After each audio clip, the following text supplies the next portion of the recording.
देखिए, भाजपा सरकार के पास इस देश के जो जरूरी मुद्दे हैं, चाहे बेरोजगारी हो या महंगाई हो या दलितों पर जो सबसे ज़्यादा अत्याचार भाजपा सरकार में होता है, महिलाओं पर सबसे ज़्यादा अत्याचार भाजपा सरकार में होता है, किसानों की ज़मीन छीनने की कोशिश, वक्फ बोर्ड में अमेंडमेंट बिल लाकर ज़मीन छीनने की कोशिश, इन सवालों के जवाब नहीं। जब राहुल गांधी जी संसद के अंदर बेरोजगारी, महंगाई, दलितों पर अत्याचार, वक्फ कानून बनाकर जमीनों को छीनने की कोशिश पर सवाल करते हैं तो भाजपा सरकार और मोदी सरकार बेहोश हो जाती है, मूर्छा आ जाती है, क्योंकि जवाब है ही नहीं। क्योंकि पिछले 11 साल में काम तो सिर्फ और सिर्फ उद्योगपतियों के लिए हुआ, सबकी आय बढ़ती चली गई। 45 साल में सबसे ज़्यादा बेरोजगारी। पासपोर्ट जो हमारा 2014 में 76 नंबर पर था, आज वो 148वें नंबर पर है। ये देश की विश्वगुरु बनाने वालों ने प्रतिष्ठा बनाकर रख दी। तब वो ईडी का सहारा लेते हैं। क्या ईडी से उन लोगों को डरा पाओगे आप जो इस देश की आज़ादी के आंदोलन के पंडित नेहरू, पंडित श्रीमती इंदिरा गांधी के वंशज हैं? राहुल गांधी, सोनिया गांधी, प्रियंका गांधी की नसों में आज़ादी के नायकों का खून दौड़ रहा है। इसी नेशनल हेराल्ड के बारे में भारतीय जनता पार्टी ने तमाम दुष्प्रचार किए कि एजीएल ने इसे टेक ओवर कर लिया है। सरासर झूठ।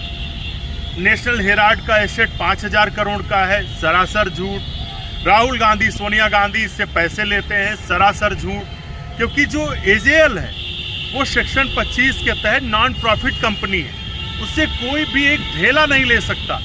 लेकिन अब भाजपा के लोगों को क्या कहा जाए, उनके अंधभक्तों को क्या कहा जाए? तो सिर्फ और सिर्फ झूठ परोसा जा रहा है। अब 11 साल में कुछ कर नहीं पाए। 11 साल तक जांच चलती रही, मुद्दों से कैसे ध्यान भटकाया जाए, इसलिए मदारी रोज एक नई न्यूज लेकर आता है और उनके खबरी उसे दिखाते हैं। कभी अचानक से हिंदू मुसलमान पर चले जाते हैं, कभी बंगाल की हिंसा पर चले जाते हैं, अब फिर से आ गए गांधी परिवार पर, ईडी पर। अरे 11 साल में क्या किया, जवाब दो ना इसका। आप राहुल गांधी से, सोनिया गांधी से सवाल जवाब करते करते 11 साल हो गए। रॉबर्ट वाड्रा से सवाल करते करते 11 साल हो गए। सुब्रमण्यम स्वामी ने 2013 में सुप्रीम कोर्ट में केस फाइल किया था इसी मामले में, और 2020 तक चुनाव लड़ा, 2020 तक लड़ाई लड़ी इस मुकदमे की। क्या परिणाम निकला? तो हर बार जनता को गुमराह करने के लिए ये नए नए चूरन लाए जाते हैं। इससे देश के मुद्दे भटकने वाले नहीं हैं।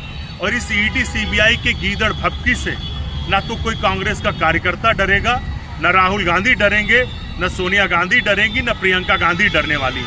भाजपा सरकार के लोग खुद डर में जीते हैं। उनके पास जनता के मुद्दों पर जब सवाल होता है तो वो डर जाते हैं, क्योंकि वो काम कर रहे हैं सिर्फ और सिर्फ उद्योगपतियों के लिए। इसीलिए वो डराना चाहते हैं। हम न डराएंगे न डरेंगे।